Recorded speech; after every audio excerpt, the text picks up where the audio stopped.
Hi there, Vanessa here. I know what you're asking yourself. What is a demisexual? Why has Tulisa been celibate for 3 years? Press the subscribe button, come to my YouTube channel, I'll tell you.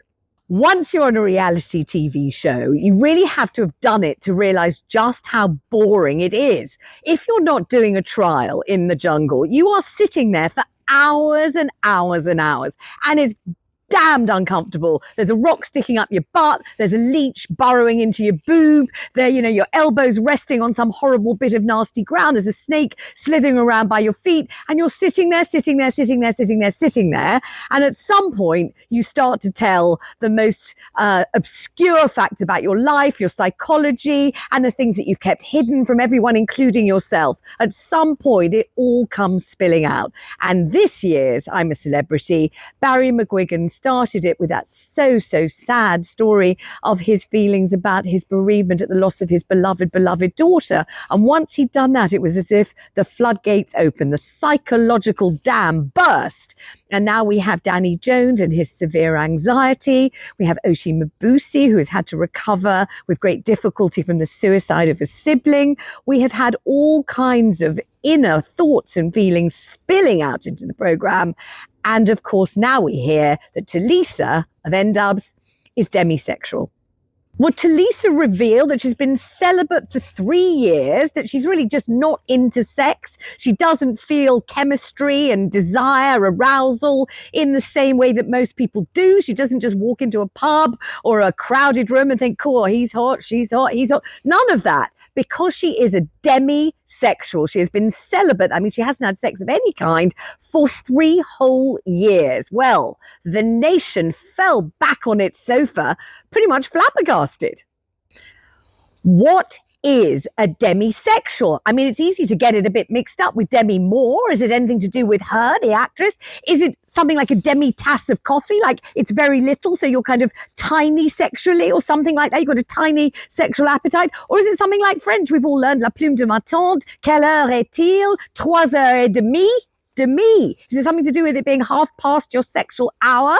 Well, I didn't know, so I had to ask someone who does. So here is the sexpert, Annabelle Knight. She knows exactly what demisexuality is. Really simply put, a demisexual is someone that cannot physically find sexual attraction with someone that they haven't created a deep emotional bond with. So it's not really about preference. A lot of people say, oh, I don't really want to have sex, or I won't have sex until I have found a connection. This isn't about preference. This is about the inability to actually feel any kind of sexual draw without that connection being there in the first place.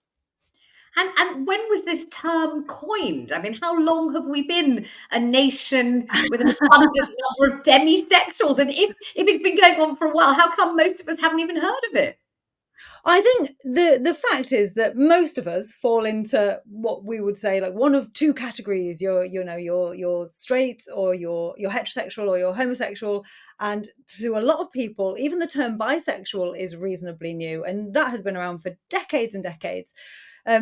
Demisexuality it's part of the asexual spectrum, which is something that people in the sexual wellness industry and other industries similar to that we've known about this for a very long time, but it is taking people, in the public eye to say it on screen for millions of people to see and hear, for people to say, oh, hold on a second, what is this? And I think a lot of people are starting to realize that sexuality isn't just two categories, and there's a very broad spectrum, and they might not be in the box that they thought they were. But I need a bit more explanation on this one, if you don't mind. So let's imagine in general, you walk into any place. It could be the office, it could be a pub, it could be a nightclub, it could be the underground station, any place. And you look around at the people near you, and for some of them, often not many, sometimes it's rare, but to some of them, sometimes you feel a kind of attraction. Is that thing, well, I don't fancy him, I don't fancy her, I don't fancy him, I don't fancy, but him, I like the look of him. There's something about the pheromones or the smell or the cut of his arse or the cut of his jib or just something about the big brown eyes or the leather jacket or something that floats your boat, that gets you interested, that kind of ignites that sexual spark. And we normally call it chemistry. And I would say in general, you can't avoid it when it happens. You do fancy someone or you don't fancy someone. You don't get to have an opinion about whether you do or don't. You just do or don't. So if you're a demisexual and you're walking into the tube station or the pub or the restaurant or whatever it is, what's happening to you when you look around at different Well, people? I think the best way you can kind of describe it is that you are spark blind. So for you or I, we may see that spark straight away just through a bit of eye contact, or like you say, you might like the how they look or their smell. And that's what the broader we think of as that spark, that chemistry. But for someone who is a demisexual, that spark doesn't really occur to them. They can't find that spark until they know someone.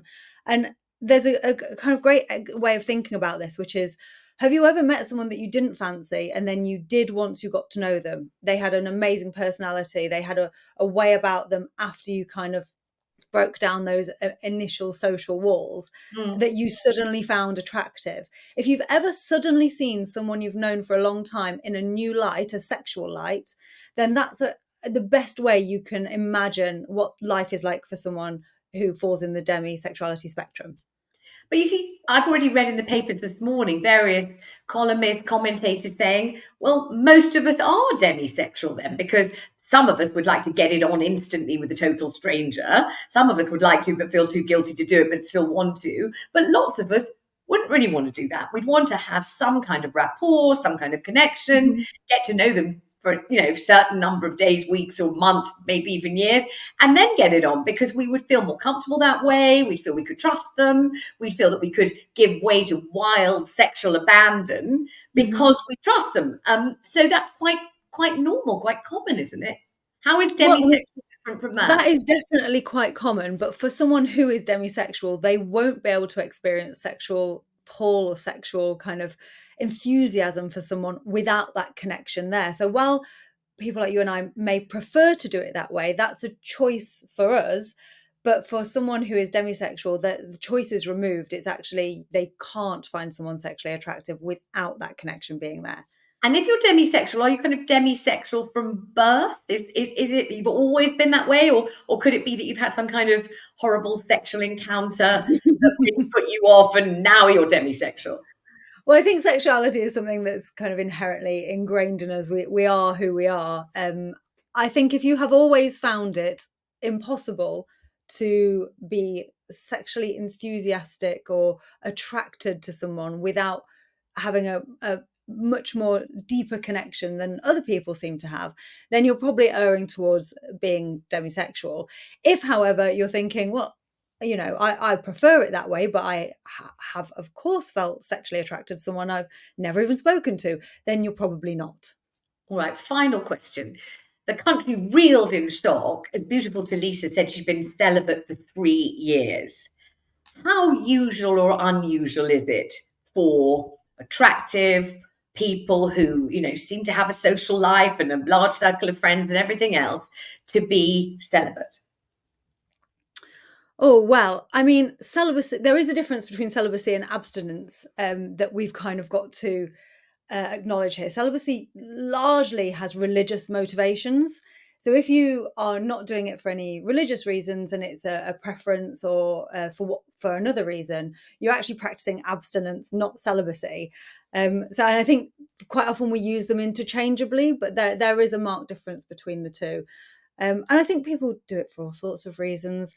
Sometimes in Tulisa's case, it may not be that she's actually practicing abstinence. It may be that she is simply not finding those deep connections that she personally needs in order to be sexually attracted to someone. And I know that for a lot of people, a lot of demisexuals, they actually find it almost repulsive, the idea of having sex with someone that they're not attracted to without that connection. So it's I almost want to say a vicious cycle, but you can't have sex with someone that you don't want to have sex with for any of us. And if a connection is needed for that attraction, then that's kind of another almost barrier to entry for some people.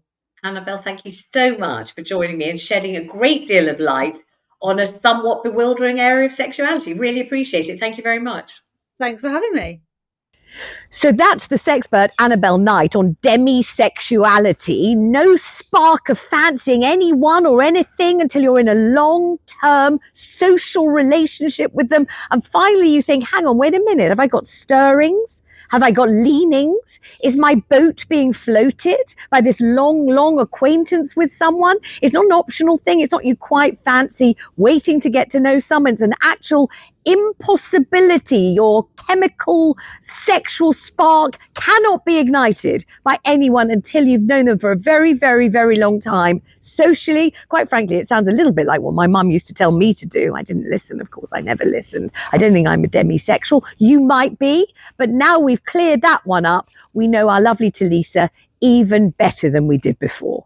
Thank you so much for watching me explaining and finding out more about demisexuality. Do press the subscribe button, come across to my YouTube channel and leave your questions and your comments and I'll answer them.